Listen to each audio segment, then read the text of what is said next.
Welcome to Season 3, Episode 16 of They Walk Among Us, a podcast dedicated to UK true crime.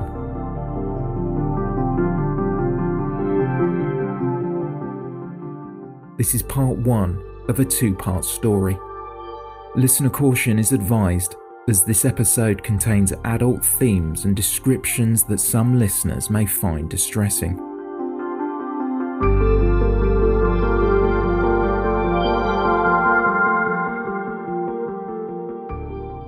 The alien abductions in Scotland have nothing to do with little green men from another planet.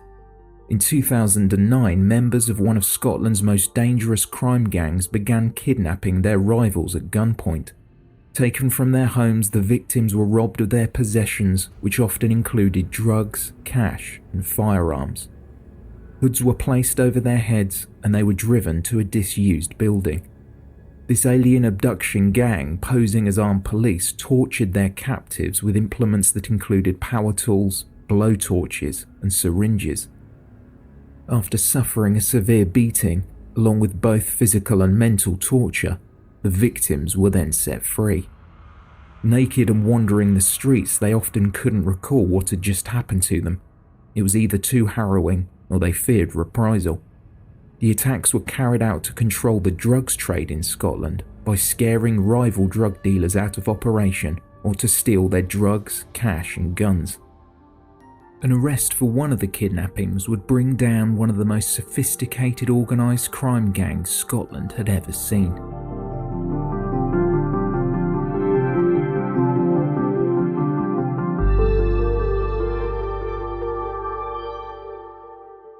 Around midday on Friday, March 13, 2015, emergency services received a call. A man was found on a grassy verge near to the junction of Stewartfield Way and Stewartfield Crescent in East Kilbride. The man appeared to have gunshot wounds to both of his knees. A passerby walking their dog in the town less than 10 miles away from Glasgow had seen the man lying on the ground in agony. The passerby used their mobile phone to call the police. The man told them that he had been held captive, tortured, and then shot. Armed officers supported by mobile patrols and a helicopter searched the area for a gunman, but were not successful in finding the culprit. Paramedics treated the victim's injuries, then police officers carried him down the grass verge to the ambulance. Dressed in a white forensic-style boiler suit to preserve evidence, the 45-year-old victim was rushed the 2 miles to Haymyres Hospital, and part of Stewartfield was closed off as police continued their investigation. Detective Inspector David Scott at the scene gave an interview to the press and stated, "Firstly, I would like to reassure people that our inquiries carried out so far lead us to believe that this was a targeted attack. A lot of police activity has been ongoing in the area today, with specialist officers conducting a detailed examination of the scene. Detectives are also in the process of gathering CCTV images from in and around the area, and house-to-house inquiries are ongoing in an effort to gather further information. I am appealing to anyone with information to contact us as a matter of urgency." A forensic team worked at the scene late into the night. The following day, it was reported that the victim had been tortured for 2 days before he was shot through the kneecaps on a country lane and then thrown down an embankment in view of a nearby supermarket. The man's name wasn't shared with the public, and it was understood that he had been transported to East Kilbride by his captors. He remained in a critical but stable condition in hospital and was kept under police guard. Authorities believe the attack was motivated due to a drug debt, but were not forthcoming with information to the press. Chief Inspector Mark Leonard also appealed to the public and said, "I know people will be shocked when they hear of this incident, but I would like to reassure them that I have arranged for additional officers to be in the area. Many people will be concerned, but we are doing everything we can to locate those responsible." The public were urged to contact officers at East Kilbride on the non-emergency number of 101 or to contact Crime Stoppers if they had any information that might assist with the investigation. Operation Draken, a police task force, was set up to examine the events surrounding the man's abduction.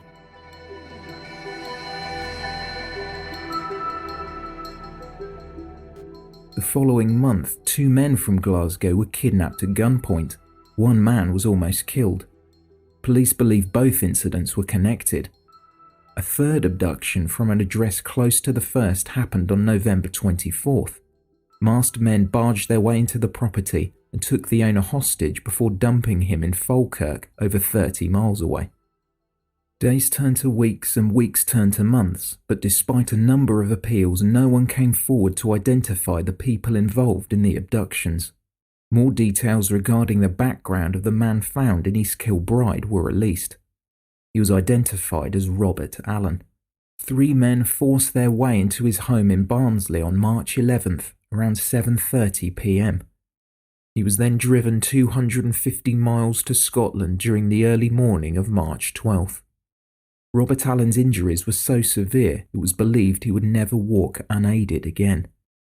An e-fit of 3 men the police wished to speak to in connection with the incident was released to the public.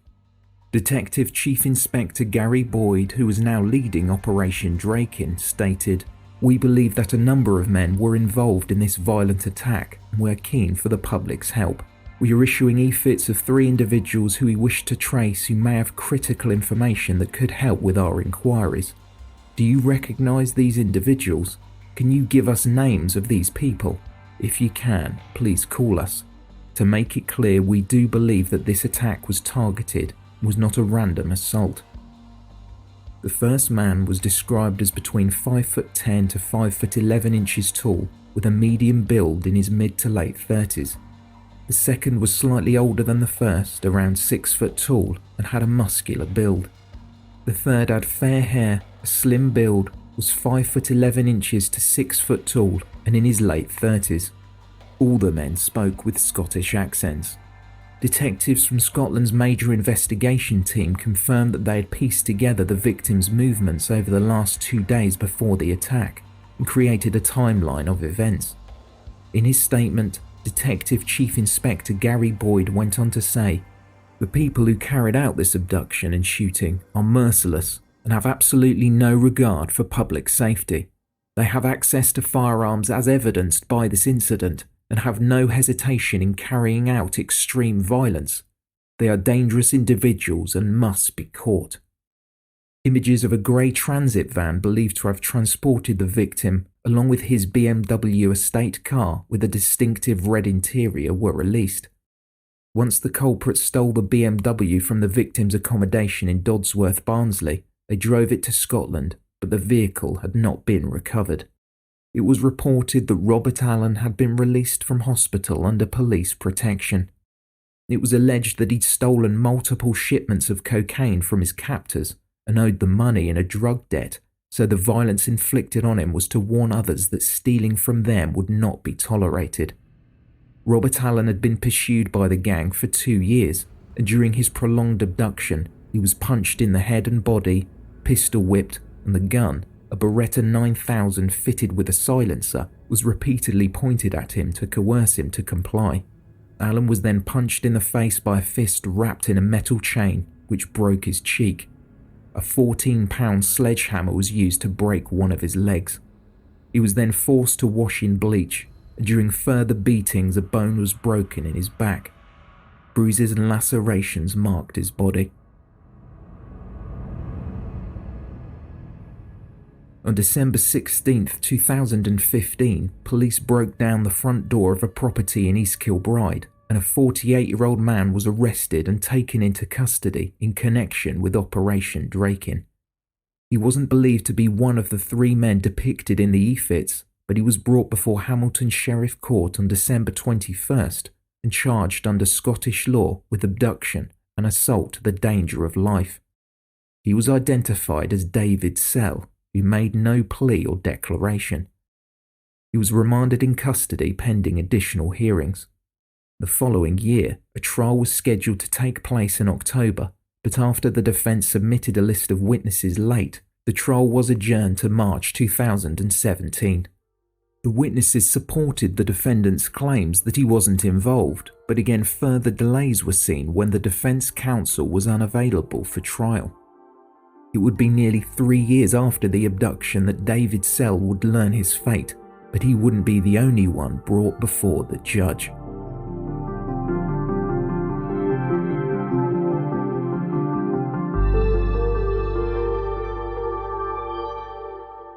Nearly 10 years earlier, on February 15, 2008, troops on the Hull Barracks in Canterbury, Kent were preparing to deploy to Afghanistan.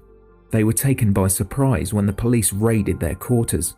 During the raid on the barracks in Canterbury, 7 sticks of plastic explosives, 60 firing wires, and 96 detonators were found in 37-year-old Colour Sergeant Gary Graham's locker.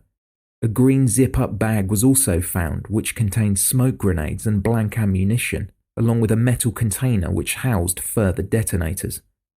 Traces of explosives were found in the boot of Gary Graham's car and in a vehicle previously owned by a sergeant at the barracks, Kieran Campbell. After a 6-month undercover operation, authorities discovered that ammunition from the barracks had been used in a Gangland assassination. 6 weeks earlier, during New Year's Eve 2007, a drugs raid on the Glasgow home of 26-year-old Andrew Quinn had also taken place.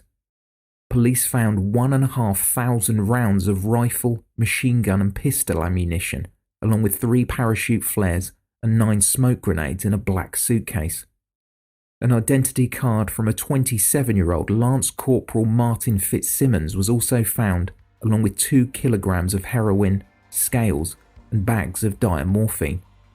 Andrew Quinn had been hiding in a cupboard holding a shoebox with £6,000 inside when officers burst into his flat.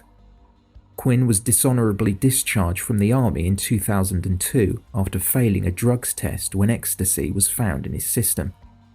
At first, the former member of the barracks denied that he was involved, but was unable to say how the ammunition and drugs came into his possession. Traces of explosives were also discovered at his home. He would later go on to admit to being the middleman when brokering the sale of the ammunition. Bullets were being sold on the black market for up to £80 each, and following coordinated raids across Glasgow, both soldiers stealing the ammunition and buyers were arrested. After a 3.5-week trial in October 2008 at Maidstone Crown Court, Gary Graham and Martin Fitzsimmons were found guilty of 2 charges of conspiracy to possess explosives. They were also found guilty of conspiracy to dishonestly undertake or assist in the retention, removal, disposal or realisation of stolen goods. Each received 12 years, and the judge requested an investigation into the missing ammunition. Sergeant Kieran Campbell pleaded guilty and received 4 years after giving evidence for the Crown Prosecution Service. Andrew Quinn received 6.5 years in prison at a trial a week later. It was alleged the men were smuggling plastic explosives from barracks across the UK, and their scheme unravelled after the raid on Andrew Quinn's home. Plastic explosives are a soft putty-like material that can be moulded by hand. It is often used to demolish obstacles or objects. During the sentencing hearing, the judge addressed the men and said, "You have dishonoured your battalion, your regiment, the army, and your country. If the explosives are used by those who wish to harm the people of this country, you will have betrayed them as well." Following the trial, it was also reported that just over 100 guns have either been lost or stolen from army barracks in Britain between 2000 and 2007, with only 35 being recovered.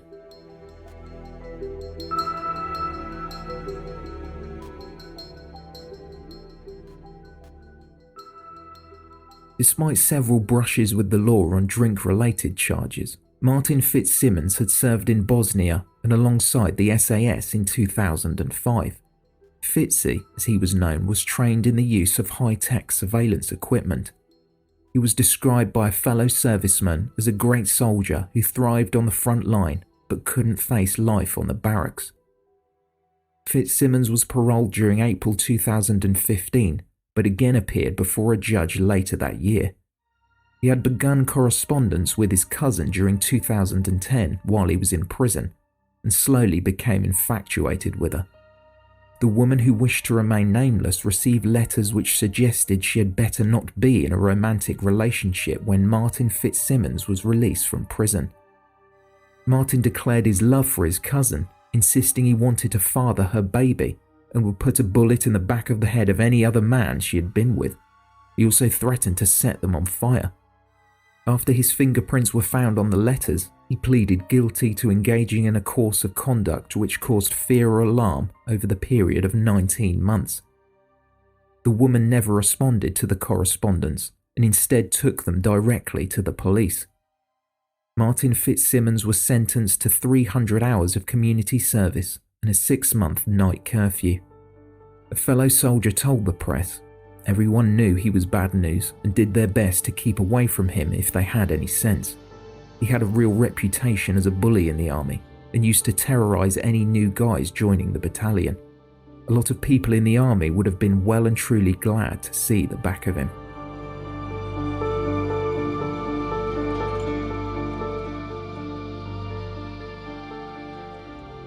Just over a year after Martin Fitzsimmons and his accomplices were sentenced for their part in the theft of ammunition, 3 men were arrested after police carried out a search of a property on Ferny Hill Road in Edinburgh. Following a tip-off that drugs were being prepared at the premises, officers approached the flat at 7:50 p.m. on December 9, 2009. They found the front door unlocked and could see straight into the kitchen. 2 men were cooking, although the occupants were not preparing food. Along with 25-year-old Dylan McCallum, 23-year-old Mark Richardson was busy breaking up a large white substance through a sieve as a pot boiled on the stove. They were so absorbed in what they were doing, the 2 men didn't even notice the officers making their way through the flat. The worktops, kitchen utensils and pots and pans were covered in a white powder. Open containers covered the floor filled with what police believed to be cocaine salt. Mark Richardson and Dylan McCallum were in the middle of preparing crack cocaine, cutting the powder with baking soda, which would have an estimated street value of £700,000. Surprised by the officers' presence, there was nowhere to run, and the pair were arrested. After they were taken into custody, a third man, 27-year-old Gary Orr, was also arrested when it was discovered he acted as a courier, transporting drugs worth nearly £120,000 between Edinburgh and Glasgow. As the men awaited trial, due to take place the following year, it was reported that despite his young age, Mark Richardson was a principal figure in the Scottish drugs trade. He had set up an underground network that distributed cocaine throughout not just Edinburgh and Glasgow, but most of Scotland and the north of England. Richardson had a varied criminal record and even helped his father Mark Richardson Sr. distribute cocaine throughout Edinburgh. In 2003, when Mark was 16 years old, he was reprimanded for the possession of a knife while on bail. A year later, he was charged with assault. In 2006, he was again fined for possession of a knife. That same year, he was sentenced to 32 months in a young offenders institute for being concerned with the supply of controlled drugs along with his father, who received 4.5 years in prison. He built an empire based on violence and intimidation, amassing a sizable collection of firearms and making drug contacts in Scotland, northwest England and Spain. A police investigation into the Scottish drugs trade spanning a year and a half had been monitoring Richardson and his associates. Nearly 70 people would eventually be arrested. Most of them, it was believed, worked for Mark Richardson in some capacity. £5 million worth of assets were seized from the profits of the 17 kilograms of cocaine smuggled into the country by Richardson and his acquaintances. He had connections with the Daniels crime gang, one of Glasgow's most notorious underworld families. He also associated with Kevin Carroll, an enforcer for the gang, and a man who started the Scottish alien abductions. However, Carroll was shot dead in an Asda supermarket in January 2010.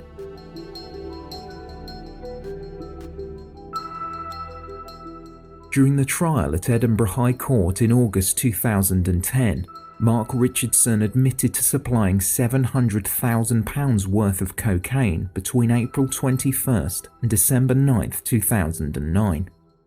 He was sentenced to 10 years in prison. His co-accused Dylan McCallum, who admitted to being concerned in the supply of £150,000 worth of cocaine, was sentenced to 4.5 years. Gary Orr, who also pleaded guilty to being concerned in the supply of £120,000 worth of the same drug, was also given 3 years and 9 months. After the sentencing hearing, head of Lothian and Borders Criminal Investigation Department, Detective Chief Superintendent Malcolm Graham stated, "We welcome today's sentence, which is a testament to the hard work of the police and prosecutors who brought this case to a successful conclusion. This investigation has destroyed a serious organised crime group that was heavily involved in drugs, threats and violence, and which was blighting local communities with its actions." After the trial, Mark Richardson was granted leave to appeal his sentence as he believed the 10-year jail term was excessive. During January 2011, a panel of appeal judges agreed. Although they felt he was not a minor player in the drug scene, his sentence did not reflect his position in the hierarchy of the Scottish drug trade. It was reduced to 6 years and 9 months.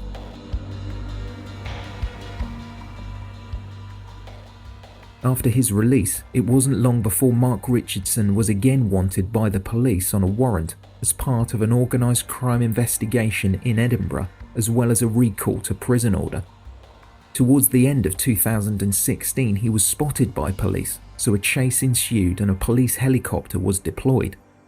Jumping into a black Mini, Mark Richardson led police on a high-speed car chase, weaving in and out of traffic on the opposite side of a dual carriageway, before abandoning the vehicle at an Esso petrol station in Kepochill Road in Glasgow. It wasn't until the following month, January 2017, that he was captured and arrested by the Organised Crime and Counter-Terrorism Unit when he was randomly spotted at what appeared to be an unconnected arrest. Although Mark Richardson's arrest in January was a notable achievement, its circumstances were far less dramatic than the car chase he had led police on, but it was far more confusing. During January, Anthony Woods, Francis Mulligan and Michael Bowman were 3 men authorities believed to be involved in the Scottish drug trade, so were detained by the Organised Crime Unit. Officers had been paying close attention to a vehicle, a silver Toyota Yaris, that had been connected to the criminals' activities. As the officers were busy arresting the 3 men, a recovery truck arrived to tow the vehicle away. A group of men made attempts to pull the car onto the recovery truck, and police spotted Mark Richardson among them.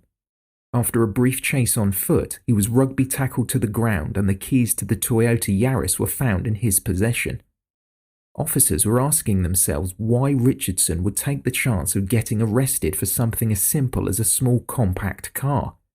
He was making vast amounts of money in the Scottish drugs trade and had escaped from police the month before, so why risk getting arrested again? When searching through Mark Richardson's possessions, an officer noticed a key fob was attached to the keys for the Toyota Yaris. The officer could find no use for it, as it didn't seem to activate any of the car's internal security systems. As the vehicle was being analysed, the officer passed the device through his fingers and pondered what this key fob was for. As he did so, a secret compartment in the boot of the car opened.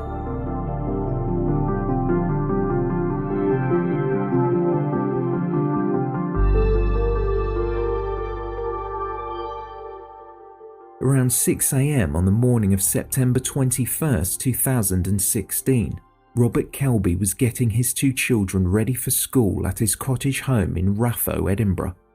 Ratho is a rural area in the west of Scotland's capital. With only a small population of nearly 2,000 people, it's easy to spot the comings and goings of locals. Along with his wife and children, Robert Kelby's mother and sister were staying at the house too. As the family were packing the children's school bags, 2 loud cracking sounds boomed through the house. Realising these were bullets, the family fell to the floor. One shot penetrated the glass in a back bedroom window, and the other hit a window in the porch. Frantically, Robert shouted at his mother to activate a panic alarm installed in the home, and the authorities were notified. Police raced to the scene, and the property was cordoned off, as a team of forensic officers searched the undergrowth for clues. Luckily, no one was injured in the attack. The home, which is surrounded by CCTV and spiked railings, had also been the location of another targeted attack nearly 3 years earlier. The shootings were not random. There had been previous attempts to end Robert Kelby's life.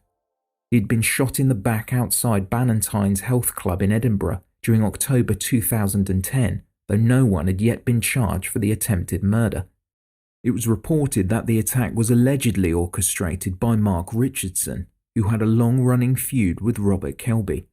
There were also allegations that he might be involved in this shooting too. As the press surrounded the home, a photographer captured the image of a bullet hole in the porch window. It was believed the shooter had been located at the back of the property, possibly in a neighbouring garden, before taking aim and firing at the home. If the attack had been 10 minutes later, then Robert Kelby would have been outside the property with his children, and the ramifications would have been far worse.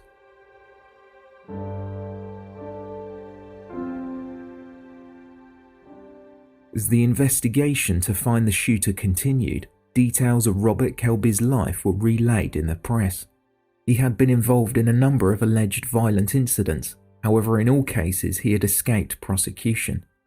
In 2012, the ex-boxer admitted to nearly £150,000 worth of mortgage fraud.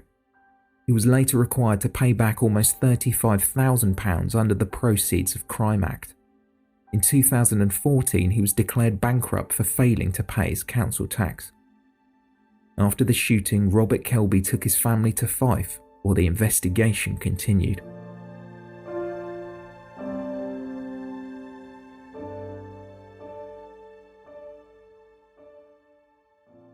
Two men were captured on CCTV fleeing the scene. One had taken up position hiding among the foliage behind a 3-foot-high wall in a neighbouring garden before shooting into the conservatory of the cottage. The pair jumped into a stolen Saab car that was later dumped in West Lothian. Operation Pembridge was formed to find the assailants, and 4 months after the shooting in January 2017, police arrested a male in his early 40s. He was charged with attempted murder. Alan O'Brien, Detective Inspector of Gayfield CID, stated to the press, "Following a protracted investigation, a man has now been charged in connection with this incident. Inquiries are still ongoing to identify a second man involved in the incident and to trace the whereabouts of the firearm used." 41-year-old Gerard Doherty was identified as the gunman and appeared before Edinburgh Sheriff Court to hear charges of attempted murder and firearms offences, but this would only be the tip of the iceberg. Along with David Sell, Martin Fitzsimmons, Mark Richardson and 5 other men, Gerard Doherty would go before a judge in one of the most significant organised crime trials Scotland has ever seen.